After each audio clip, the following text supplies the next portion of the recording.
Bismillahirrahmanirrahim. Assalamualaikum warahmatullahi wabarakatuh.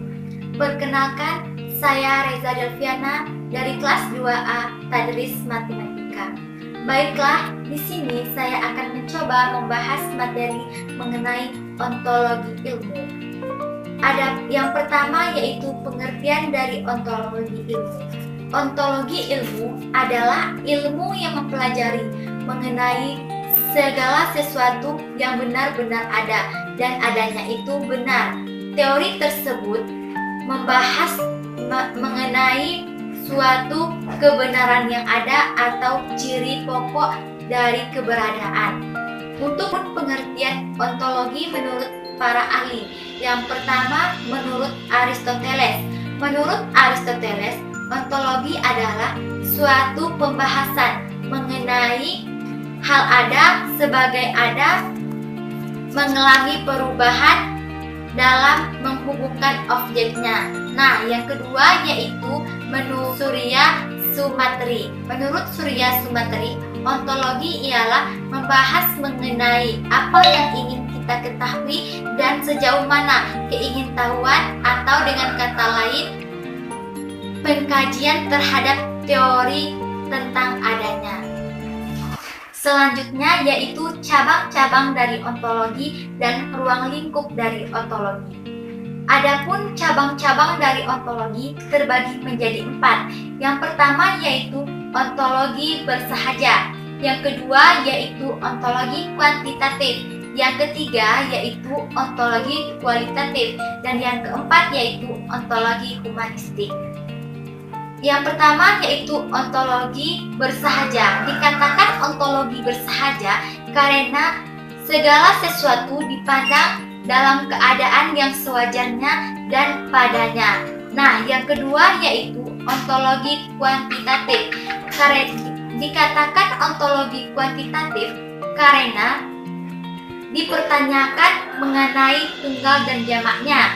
Dan yang ketiga yaitu ontologi kualitatif.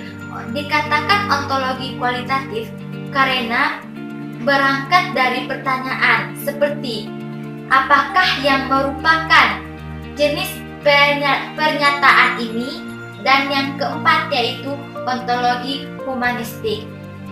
Dikatakan ontologi humanistik adalah bahwa kenyataan tunggal adanya keanekaragaman, perbedaan, perubahan dianggap selamanya berlaku. Kemudian ruang lingkup dari ontologi. Objek formal ontologi adalah hakikat seluruh realitas. Bagi pendekatan kuantitatif, realitas tampil dalam kuantitas atau jumlah telah akan menjadi kualitatif. Realitas tampil menjadi aliran-aliran materialisme, idealisme, atau naturalisme. Yang selanjutnya yaitu aliran-aliran ontologi.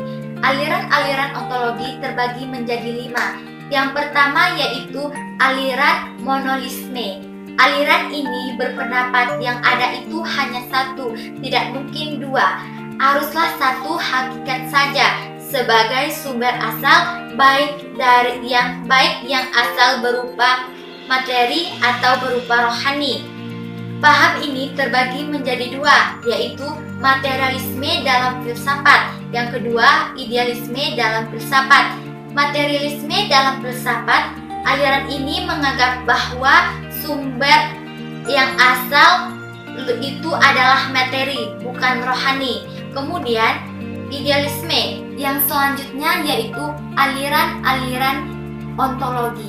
Yang pertama yaitu aliran monolisme. Aliran ini berpendapat yang ada itu hanya satu, tidak mungkin dua. Haruslah satu hakikat saja sebagai sumber asal, baik yang asal berupa materi atau berupa rohani. Paham ini terbagi menjadi 2, yaitu materialisme dalam filsafat. Aliran ini menganggap bahwa sumber yang asal itu adalah materi, bukan rohani. Aliran ini dipelopori oleh beberapa tokoh. Yang pertama, Thales. Ia berpendapat bahwa unsur asal adalah air karena pentingnya bagi kehidupan. Yang kedua yaitu menurut Anaximander bahwa unsur asal itu adalah udara karena udara merupakan sumber kehidupan bagi kehidupan. Nah, yang ketiga yaitu Demokritus, bahwa hakikat alam ini berupa atom-atom banyak jumlahnya, tak dapat dihitung dan amatlah halus atom-atom ini, ia asal kejadian alam. Yang kedua yaitu aliran dualisme. Dualisme adalah aliran yang coba memadukan antara dua paham yang saling bertentangan, yaitu materialisme dan idealisme. Menurut aliran dualisme, materi maupun ruh sama-sama merupakan hakikat. Materi muncul bukan karena adanya ruh, begitu pula ruh muncul bukan karena adanya materi. Yang ketiga yaitu aliran pluralisme.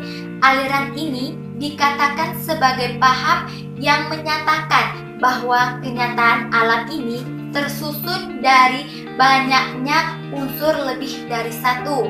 Nah, yang keempat yaitu aliran nihilisme. Menurut aliran ini, yang pertama, tidak ada tersatu pun yang berisi aksi. Yang kedua, bila sesuatu itu ada, tidak dapat diketahui. Nah, yang ketiga yaitu sekalipun realitas itu dapat kita ketahui, ia tidak akan dapat kita beri ceritakan kepada orang lain.